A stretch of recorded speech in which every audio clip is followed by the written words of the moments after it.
Hey guys, All in Crypto here and welcome back, ladies and gentlemen, for another YouTube video. In this video, I'm going to be bringing you some absolutely huge Ethereum news that has come out not even 24 hours ago, guys. We're going to be covering that news.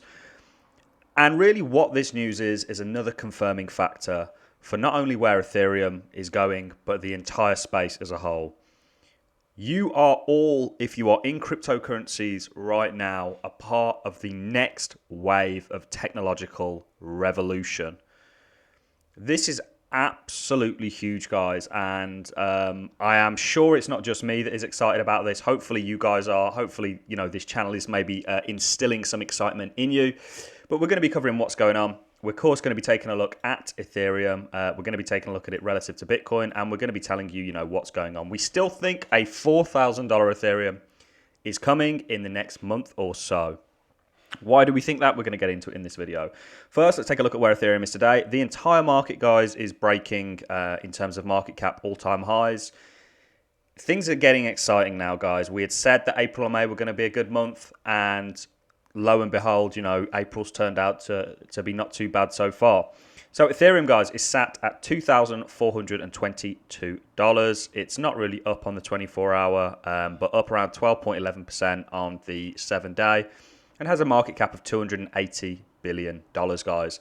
Let me first off just say Dogecoin yesterday got to around about $50 billion in terms of market cap and took that 5th position. So it had nearly a fifth of Ethereum's market cap when Dogecoin is a useless cryptocurrency. It might be great to invest in and make money, but in terms of its capabilities, it has absolutely nothing on Ethereum. That really goes to show you just how undervalued this project really is. And the news that I have for you guys is Rothschild Investment buys 4.75 million initial stake in Grayscale's Ethereum Trust. The asset manager disclosed Thursday its shares in Ethereum Trust were worth 4.75 million as of March the 31st.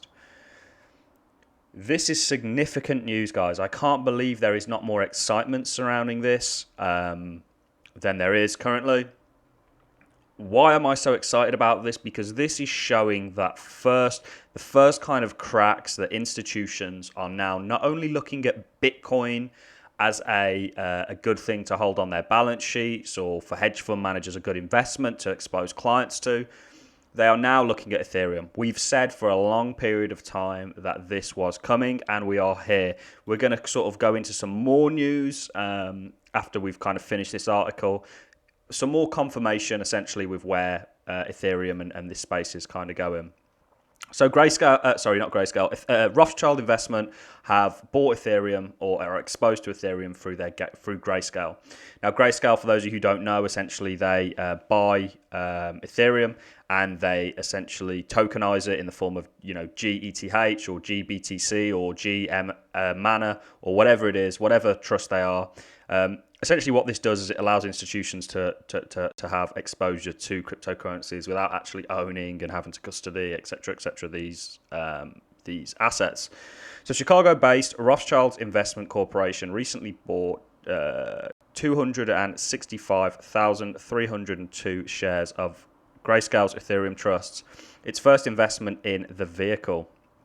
The institutional investment manager also increased its position in Grayscale's Bitcoin Trust by just under 8,000 shares to 38,356 shares, up from the 30,455 shares it reported holding at the end of 2020.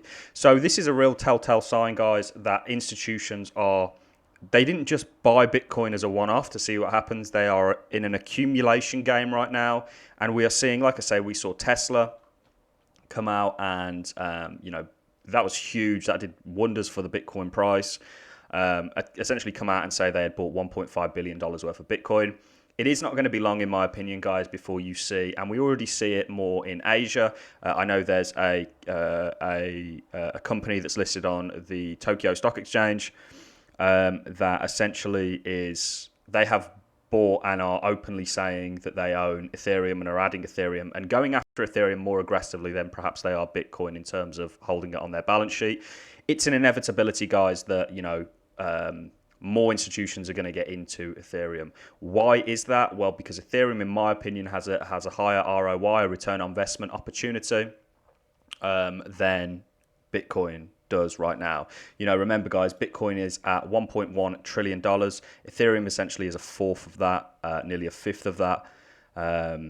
Extremely undervalued given what Ethereum actually does. And yes, I know I have a lot of people that are big fans of Cardano and other sort of smart contract blockchains out there. We love them all, guys, but Ethereum for now is that big it's the big boy in the room, guys. It's the kind of leader in the space, and really just because it was the first. And we all know that, Charles Hoskinson, who helped to found Ethereum, went on to create Cardano, and Gavin Wood who helped found Ethereum as well, went on to create Polkadot. So there's a bit of sort of rivalry there. We don't tend to get into it. We think they're all great. We do like others. We do like some more than others. However, for the most part, we hold the majority of the smart contract blockchain. So we even hold Cosmos, we hold Algorand, Tezos, we hold a plethora of them. But Ethereum is that big boy, and it's really been proven because you have these institutions kind of going after it and now looking to add it to their balance sheet. And at the end of the day, guys, one reason institutions are looking at crypto and saying, hey, instead of holding cash, why don't we hold crypto? Because with cash, there's an inevitability that cash gets devalued year on year. With the CPI is essentially the consumer price index, they reckon anywhere from like 2 to 3%. I think that's garbage. I think your cash is getting devalued at a much quicker rate. And certainly before this whole situation that started last March, where they've had to kind of print loads of money to combat it, I think it was significantly more than 3% back then. I think now it's, they printed, I think 40% of all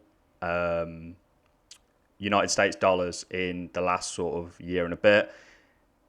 That does not do great things for cash in terms of you holding it as a vehicle.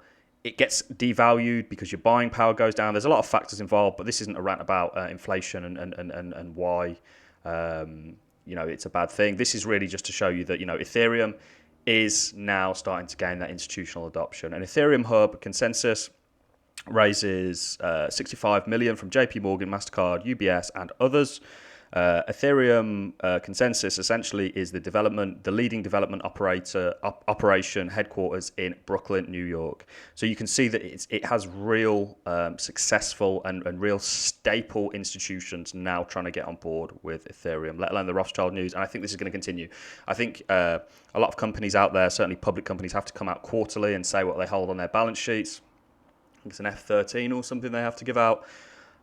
Essentially what you are going to see, I believe, in this round of their kind of confessions, if you will, or their sort of quarterly reports, you will now find, I think there are going to be a lot more companies coming out and saying, hey, look, we hold Ethereum as well as Bitcoin.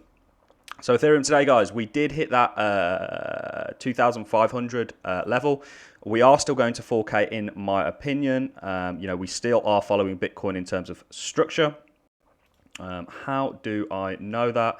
Well, what I'll do, guys, is I will show you very, very quickly. I'll overlay the Bitcoin chart on the, who should we use? We'll use Coinbase. I'll overlay the Bitcoin chart on the Ethereum chart, and you can really see what is going on here, guys. I mean, if you look at Ethereum, of course, you've got Bitcoin in the orange, and you have Ethereum with the candles. You can see that we are massively lagging behind Ethereum.